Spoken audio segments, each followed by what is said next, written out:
at high risk for Mitt Romney. For weeks, Mitt Romney was rowing against the wind painfully bad.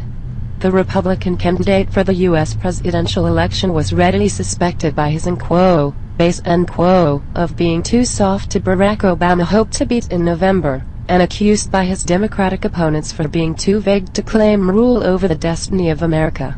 Paul Ryan, by choosing as his running mate, he just made a hell of a gamble. Because if there is one thing you cannot blame the young, 42 years, representing Wisconsin in Congress, is to be soft and fuzzy. Quite the contrary. Apostle of a radical neoliberalism, destroyer of the assistantship and the Rooseveltian welfare state, Mr. Ryan has made the tax revolution a decisive weapon to absorb a huge public debt of U.S. mortgage and avoid it more long American power.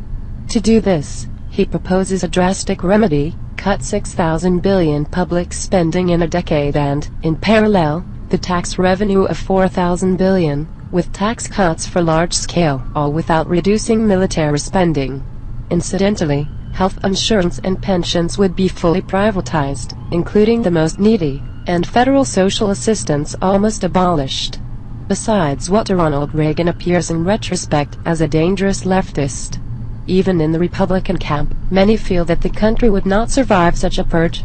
Catholic activist, representative of Wisconsin, is no less radical in the field of values, not only advocating the prohibition of abortion, but the suppression of public financing of family planning, and energy arguing with the freedom of carrying weapons by choosing this monk soldier as his running mate. Mitt Romney hopes to have solved the dilemma he faces, unify his camp, driving both traditional Republicans, moderate conservatives to the classic Reagan, and right that the hardest increasingly dictates the Republicans their political agenda. In 2008, John McCain had made, without success, the same bet by choosing as his running mate Sarah Palin, the face of popular and populist right.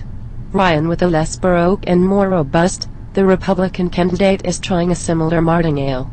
But he took a double risk.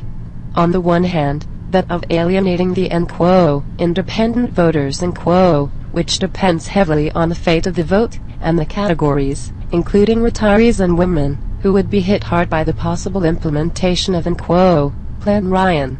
On the other hand, it gives the team a formidable Obama angle. His strategist, David Axelrod, was quick to call Ryan to one right-wing ideologue developed to oblige Mr. Romney immediately stand out from the economic project of his running mate.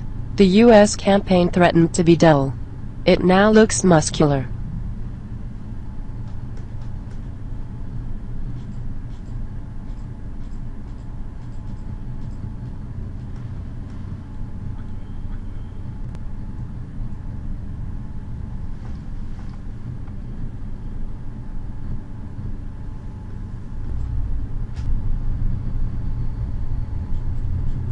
La martingale à haut risque de Mitt Romney. Depuis des semaines, Mitt Romney ramait péniblement contre des vents mauvais. Le candidat républicain à l'élection présidentielle américaine était volontiers soupçonné par sa base d'être trop mou pour espérer battre Barack Obama en novembre, et accusé par ses adversaires démocrates d'être trop flou pour prétendre présider au destin de l'Amérique. En choisissant Paul Ryan comme colistier, il vient de faire un sacré pari. Car s'il y a bien une chose que l'on ne peut reprocher au jeune, 42 ans, représentant du Wisconsin au Congrès, c'est d'être mou et flou. Bien au contraire. Apôtre d'un néolibéralisme radical, pourfendeur de l'assistanat et du welfare state Roosevelti, M. Ryan a fait de la révolution fiscale l'arme décisive pour résorber la gigantesque dette publique des États-Unis et éviter qu'elle n'hypothèque plus longtemps la puissance américaine. Pour ce faire, il propose un remède de cheval, réduire de 6 000 milliards de dollars la dépense publique en 10 ans et, parallèlement, la recette fiscale de 4 000 milliards de dollars, par des baisses d'impôts de grande ampleur, le tout sans réduire les dépenses militaires. Au passage, la couverture santé et les retraites seraient totalement privatisées, y compris pour les plus indigents, et les aides sociales fédérales quasiment abolies. À côté de quoi un Ronald Reagan apparaît, rétrospectivement, comme un dangereux gauchiste.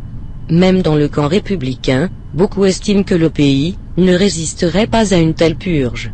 Catholique militant, le représentant du Wisconsin n'est pas moins radical, sur le terrain des valeurs, prônant non seulement l'interdiction de l'avortement, mais la suppression du financement public du planning familial, et soutenant avec énergie la liberté du port d'armes. En choisissant ce moine soldat comme colistier, Mitt Romney espère avoir résolu le dilemme auquel il est confronté, unifier son camp, entraîner à la fois les républicains traditionnels, des conservateurs modérés jusqu'aux Reaganiens classiques, et la droite la plus dure, qui dicte de plus en plus aux républicains leur agenda politique. En 2008, John McCain avait fait sans succès le même pari, en choisissant comme colistière Sarah Palin, égérie de la droite populaire et populiste. Avec un riant moins baroque et plus charpenté, le candidat républicain tente une martingale similaire. Mais il prend un double risque. D'une part, celui de s'aliéner les électeurs indépendants, dont dépend pour beaucoup le sort du scrutin, ainsi que des catégories, retraités et femmes notamment, qui seraient touchées de plein fouet par l'éventuelle mise en œuvre du plan Riant. D'autre part, il donne à l'équipe de Barack Obama un redoutable angle d'attaque. Son stratège, David Axelrod, n'a pas tardé à qualifier M. Riand d'idéologue d'extrême droite, au point de contraindre immédiatement M. Romney à se démarquer du projet économique de son colistier. La campagne américaine menaçait d'être terne. Elle s'annonce désormais musclée.